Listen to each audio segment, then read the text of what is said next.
এসেছি ঠাকুরের মন্দির। ঠাকুরের মন্দিরে এসে দেখলাম হরিনাম সংকীর্তন হচ্ছে, তাই মন্দিরে এসে দেখতে পেলাম পুকুরের মধ্যে বলে না বাসন্তী যা চায় বাসন্তীকে তাই দেখা দেয়। শুধু টাকা পয়সা ধন্দই বাদ দিয়ে বাদবাকি যা খুঁজতে থাকি তাই পাই। তাই হরি মন্দিরে এসে দেখতে পেলাম বাবার দর্শন, তার উপরে পদ্ম দর্শন, পদ্ম ফুল তো পদ্ম ফুলের দর্শন পেয়ে গেলাম।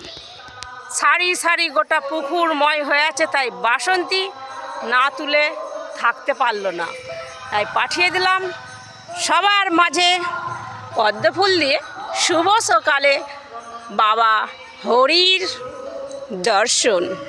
দারুণ সুন্দর। চলে এসেছি নিমতলা।